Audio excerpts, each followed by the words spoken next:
तो भारत की सत्ता जब एक विदेशी ताकत के साथ लड़ रही है तो आप उस सत्ता को कमजोर करने के लिए नए नए तर्क और शीर्ष नेतृत्व को कमजोर कर रहे हैं। तो आप यकीन मानिए, आप राष्ट्रवादी नहीं है, आप गद्दार हैं।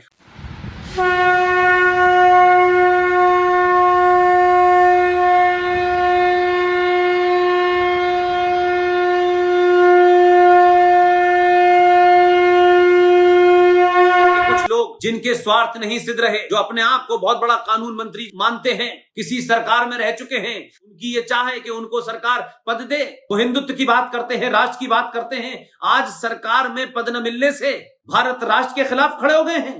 आज चीन देश की चापलूसी करने लगे हैं क्योंकि देश की सरकार ने आपको मंत्री नहीं बनाया। इसलिए ऐसे स्वार्थियों को भी बेनकाब कीजिए। जब राष्ट्र संघर्ष लीन हो, दुश्मन से आमना सामना कर रहा हो, देश के अंदर सत्कार और सत्ता के खिलाफ, कम से कम उस मुद्दे पे जिस मुद्दे पे देश लड़ रहा है, एक देश जिसने बायोलॉजिकल वेपन का इस्तेमाल करके पूरी दुनिया को नस्ते नाबूद करने की कोशिश की, आज उस देश के खिलाफ भारत की सत्ता युद्धरत है। ये युद्ध सिर्फ सैनिकों से नहीं लड़ा जाएगा। सैनिक अपनी भूमिका पूरी कर रहे हैं, लेकिन इस देश में कुछ ऐसे भी गद्दार पैदा हो गए हैं जो पार्टी में भी हैं, जो संसद में भी हैं, जो राष्ट्रवाद का ठेका लेके घूमते हैं, लेकिन उन्हें पद नहीं दिया गया है, उन्हें मंत्री नहीं बनाया गया है। तो भारत की सत्ता जब एक विदेशी ताकत के साथ लड़ रही है तो आप उस सत्ता को कमजोर करने के लिए नए नए तर्क और शीर्ष नेतृत्व को कमजोर कर रहे हैं। आप दुश्मन के भाले में खड़े होकर के इंटेलेक्चुअल ज्ञान दे रहे हैं। आप भी इंटेलेक्चुअल गद्दार हैं। आपकी भी गिनती उसी में होगी, सिर्फ इसलिए नहीं कि आप एक ऐसी पार्टी में नॉमिनेट हो गए और आपकी सत्ता में चाह है। तो आप यकीन मानिए, आप राष्ट्रवादी नहीं है, आप गद्दार हैं। आप सत्ता के साथ और उस पार्टी के साथ अपने निजी स्वार्थों को पूरा करने के लिए घुसे थे, वो कोई भी हो। आप टेलीविजनों पे जाकर के उसी पार्टी के होते हुए भी, उसी सरकार के हिस्से होते हुए भी, इसलिए कि आपकी जो हिडन एजेंडा था, जो निजी स्वार्थ थे, वो पूरे नहीं हुए। ऐसे निजी स्वार्थ वाले नेताओं से भी आप लोगों को सावधान रहना होगा।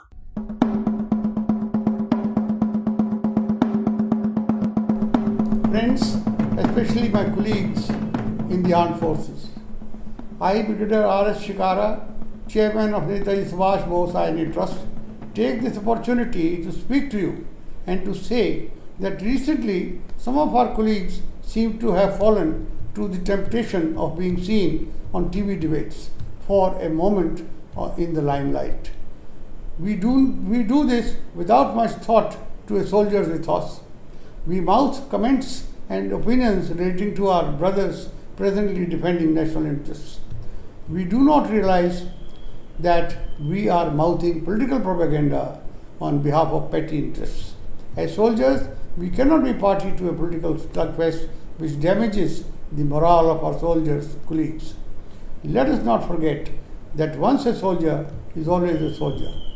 In the name of Netaji Subhash Chandra Bose, who was indeed our first Supreme Commander, I implore that we remain loyal to our country, to our soldiers and our military thoughts. We must not lose the well-earned respect of our countrymen. जय हिंद। हमारा देश हिंदुस्तान दुनिया का सबसे सुंदर और अमीर देश है। इसी देश में सोने की चिड़िया उड़ती थी, हर घर से सोने का धुआं निकलता था। 15 अगस्त 1947 से आज तक इस हिंदुस्तान की सीमाओं का रक्षण हमारे तीनों दलों के जवानों ने जी जान से किया है। हजारों लाखों जवानों ने अपनी जान न्योछावर कर दी है, जान गंवाई है। लेकिन आजकल तथाकथित खुद को सेक्युलर समझने वाले, पुरोगामी समझने वाले इन सैनिकों के ऊपर, इन जवानों के ऊपर सवाल उठाना, उनकी काबिलियत पर शक करना, ये आजकल हिंदुस्तान में एक फैशन बन गया है। और ऐसे मक्कार लोगों का मैं शरद पोंक्षे जी जान से धिक्कार करता हूं, निषेध करता हूं। जय Hind. I am V. Purushottam Rao from Visakhapatnam. I am 1971 batch CRPF officer. Some people are trying to tarnish the image of our defense forces and demoralize our soldiers.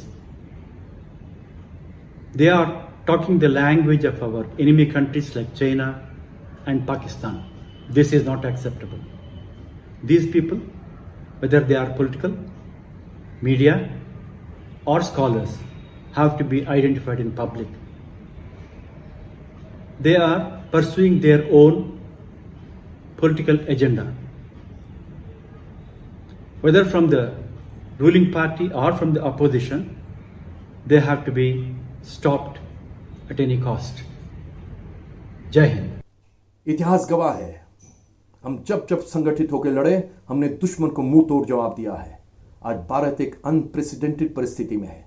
एक तो हम पूरे विश्व की तरह कोरोना महामारी के साथ लड़ रहे हैं, दूसरा एलओसी के ऊपर टू नेशन थ्योरी और इस्लामाबाद से प्रेरित पाकिस्तानी हिंसा और कश्मीर में कश्मीर जहाद को झेल रहे हैं, और अब लद्दाख में एलएसी के ऊपर चाइना के माओवादी विस्तारवाद का मुकाबला हो रहा है। हमारा जवान लड़ते लड़ते शहीद हो गए। आज वक्त की पुकार है कि हम 130 करोड़ हिंदुस्तानी राजनीति छोड़कर, पार्टी पॉलिटिक्स छोड़कर एकजुट होकर अपनी सेना के साथ, अपने राष्ट्रीय केंद्रीय नेतृत्व के साथ खड़े रहे। समीक्षा होगी, लेकिन समीक्षा तब होगी जब एलएसी के ऊपर भारतीय शर्तों के अनुकूल यथास्थिति बहाल होती है। तब तक हम कुछ ऐसा न करें, कुछ ऐसा न कहें जिससे हमारे दुश्मन को हमारे विरुद्ध प्रोपेगेंडा वॉरफेयर को बल मिले, जिससे हमारी सेना के मनोबल को हानि पहुंच सकती है। हमें अपनी थल सेना, नौसेना, वायुसेना पे गर्व है। जय हिंद, जय भारत। जरा सोचिए, यदि श्री कृष्ण अर्जुन से युद्ध क्षेत्र के अंदर दुर्योधन की प्रशंसा करते, धृतराष्ट्र की प्रशंसा करते, तो अर्जुन के मनोबल पर क्या असर पड़ता? तब क्या धर्म का युद्ध जीता जा सकता था? सोचिए, महाराणा प्रताप यदि अकबर की प्रशंसा करते तो क्या धर्म की और देश की रक्षा हो सकती थी? जरा सोचिए, स्वामी विवेकानंद जी यदि पूरी दुनिया में घूम घूम के भारतीयों के गर्व की व्याख्या नहीं करते तो क्या पूरी दुनिया भारत के दर्शन को समझ पाती, भारत की वैज्ञानिकता को समझ पाती? जरा सोच के देखिए, यदि चंद्रशेखर आजाद जी या सरदार भगत सिंह जी अंग्रेजों की प्रशंसा करते तो क्या हम अंग्रेजों को कभी भगा पाते? लेकिन आज कुछ लोगों के अंदर इस प्रकार की प्रवृत्ति उत्पन्न हो रही है कि वह देश के दुश्मनों की प्रशंसा करते हैं और अपनी सिपाहियों का, अपनी फौज का, अपनी पैरामिलिट्री फोर्सेस का मनोबल तोड़ते हैं।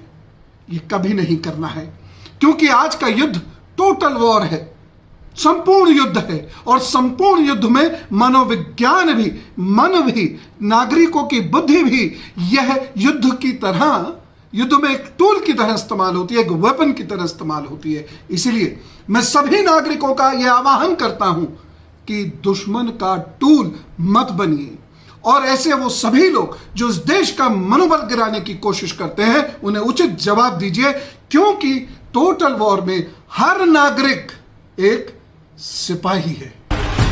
दोस्तों, आपने नोटिस किया होगा किस तरह ये कोरोना की महामारी के बीच में भारत के ऊपर एक वेस्टर्न बॉर्डर पे इस्लामिक टेररिज्म और ईस्टर्न बॉर्डर पे चाइना और कम्युनिस्ट टेररिज्म दोनों सक्रिय हो गए हैं। आज ये एक संकट की घड़ी है।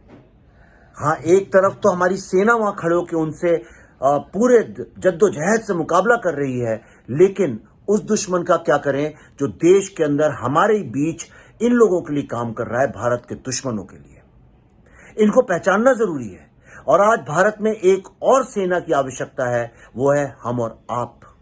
ये लड़ाई अब भारत के नागरिकों को भी लड़नी पड़ेगी दो स्तर पे। एक, अपने दुश्मनों को फाइनेंशियली परास्त करना, और दूसरा, ये जो अर्बन नक्सल्स इस देश में भर गए हैं, जो कि कम्युनिस्ट टेररिस्ट ग्रुप्स के लिए या इस्लामिक टेररिस्ट ग्रुप के लिए काम करते हैं, इनको पहचानना, एक्सपोज करना और हराना, ये आपका और हमारा सबका उतना ही दायित्व है जितना कि सेना बाहर जो बॉर्डर पे खड़ी है उनका दायित्व है। जय हिंद।